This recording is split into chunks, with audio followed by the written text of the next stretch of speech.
Dragon Ball Daima is going to save the series after it's been going on a downward trend. Now, of course, we understand why the Dragon Ball Super manga had to go on a downward trend.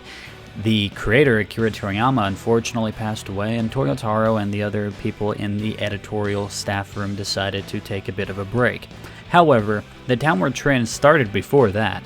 In 2020, the series sold 1,019,655 copies. In 2021, the series sold 1,022,555 copies. And in 2022, the series sold 1,162,524,000. That's a big step up from 2021 and 2020 and 2022, and that can be attributed to the fact that many people caught on to the fact that the Super anime wasn't coming back anytime soon, so they decided to jump on the Dragon Ball Super manga hype train because we were still getting new content.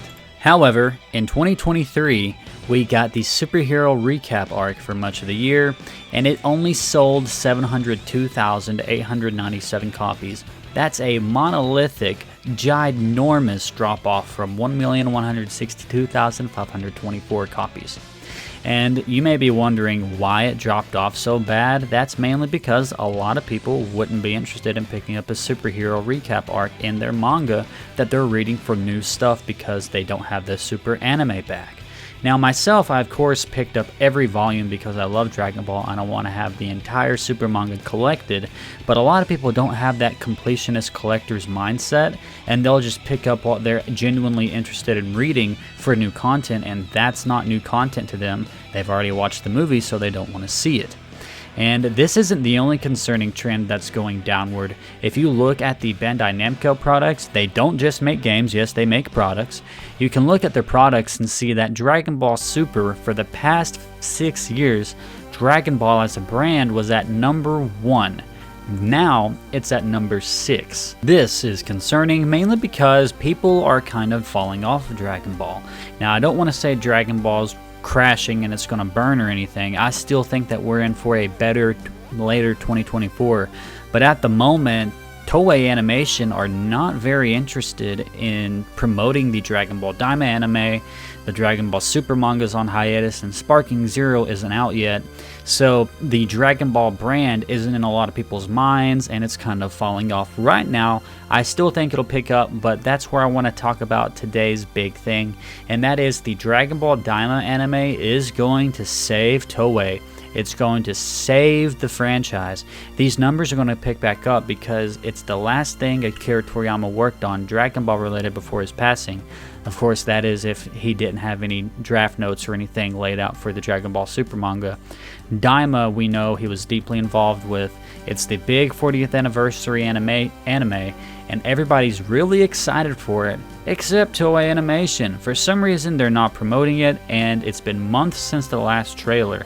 It's kind of concerning because they're doing a promotion with the Las Vegas Sphere for One Piece's 25th anniversary for some strange reason.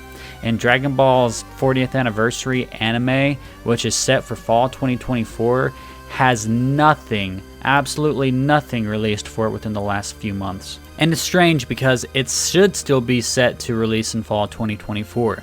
The Dragon Ball Super manga, of course, had to go on hiatus because it's more month to month. Akira Toriyama was basically writing some outlines for Toyotaro to adapt each month, and there may have been some sort of broad plot line that Akira Toriyama would have wrote out before a new arc happens, and it's possible that he wrote that out, but these monthly outlines and stuff that he provided, of course, isn't done, so they had to go on hiatus to kind of re-strategize and also grieve his passing.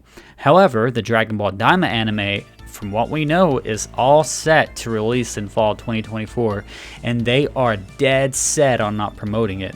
And so a lot of Dragon Ball fans, myself included, feel like they could be doing a better job. Think about it this way. Sparking Zero, if this leak is true, is supposedly going to release in October 2024. If that's the case, Sparking Zero is going to release in October, which is still in the fall timeline, and Dragon Ball Daima is supposedly supposed to release in fall 2024. Now, which one of those do you know more of? That's right, Sparking Zero. It should come to no surprise to you that according to Google Trends, more people are engaged with the Dragon Ball Sparking Zero than they are Dragon Ball Daima. How crazy is that? The next big Dragon Ball anime is being beaten by a video game. Now, of course, this is the sequel to a video game that many of us played during our childhoods, but Dragon Ball Daima is the sequel to the anime that we all loved and grew up on. And if you didn't grow up on it, you still love it. It's still impactful. It's one of the most legendary anime series of all time, one of the most legendary manga of all time. And this anime has its origin deeply rooted with the creator of the franchise, Akira Toriyama, as basically his one last hurrah with the franchise, and it's being beaten by Sparking Zero. So I hope Toei start promoting it more, because Dragon Ball Daima will save this. I mean, we are going to shoot up in this later half of 2024. And I do think the Dragon Ball Super manga should return before 2024 ends. And whenever that happens, we are also going to see it help sales, you know? So these copies of 1,162,000 dropping off to 702,000, that's going to pick back up probably to 1 million again, because we're going to return with some new content. But right now we're in a little bit of a lull period, so just hang on, guys. We are going to make it through this. Nothing's going to go wrong. Dragon Ball isn't dead or anything. We are going to be back than ever before. And we do know that Akio Yoku said that there's a 10-year roadmap ahead, whatever that means. So I don't think that we're going to be out of content anytime soon. It's just that it's weird that they're not promoting the anime that's supposed to be coming out in a few months. So I think that they'll probably do a big push near the end of their promotion cycle, and then the anime will release. And of course, I'll be covering it. But until then, guys, just hang in there. Anyways, we're going to call the video here. If you enjoyed this type of video, let me know. I normally don't make these kind of catch-all videos where I talk about multiple things and trying to kind of connect it all. But if you enjoyed it, leave a like, comment down below, and subscribe if you enjoyed. I will see you in the next one. Peace off.